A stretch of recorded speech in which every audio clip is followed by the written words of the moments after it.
Beloved saints, today's 5-minute message of redemptive history is about Abraham, Part 2, from the third book of redemptive history series, The Unquenchable Lamp of the Covenant. Last time in Part 1, we examined how Abraham was the father of faith. This time in Part 2, let us learn how Abraham's bosom was portrayed as a paradise, and let us share grace of God together. First, in the Bible, Abraham's bosom was portrayed as a paradise. In the New Testament, Luke chapter 16, it says that there was a certain rich man who habitually dressed in purple and fine linen, joyfully living in splendor every day.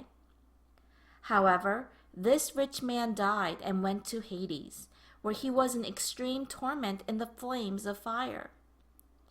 His suffering was so severe that he even entreated a favor from Father Abraham to allow him a little water from the tip of a finger to cool his tongue. On the other hand, there was a certain poor man named Lazarus who laid at the rich man's gate and was covered with sores, longing to be fed with the crumbs that fell from the rich man's table. The rich man died and went to Hades, but Lazarus died and was carried away by the angels into Abraham's bosom. And this is what the Bible testifies in Luke chapter 16, verse 22. Paradise is paradisios in Greek, meaning the kingdom of heaven, the place of eternal joy and happiness. The Greek word Hades refers to hell, the place of eternal punishment. The Bible depicts paradise as Abraham's bosom because he is the father of all believers and represents all those who will go to the paradise. Since Abraham's bosom is portrayed as the dwelling place for the saved, he became the central figure in paradise, wherein all the believers' spirits would surely enter. Second, the bosom of Abraham symbolizes the comfort of God. Abraham speaks to the rich man who is in great torment in Hades.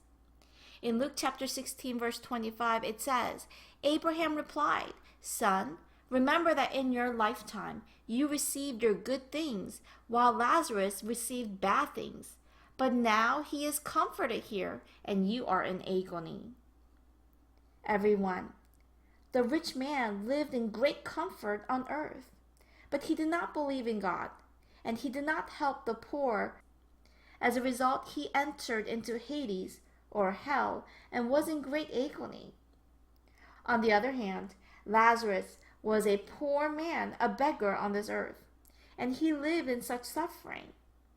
But he believed in God, and he trusted in him, and entered the paradise, or the kingdom of heaven. We can see this fact from the meaning of the name Lazarus. Lazarus is Lazaros in Greek, which means God's help, or God who helps. So Lazarus is now in Abraham's bosom.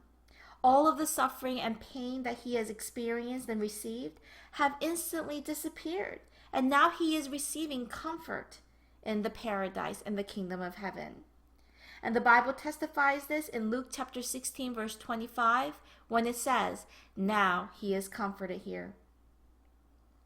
Beloved saints, are we currently facing such suffering and hardship that we cannot express with words? Let us believe in God only. Let us trust in Him.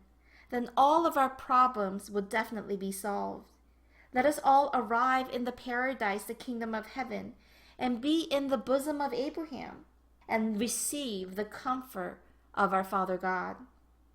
Today, let us have this word of our Father God in our hearts, and in hope live a life of victory. I bless in the name of the Lord.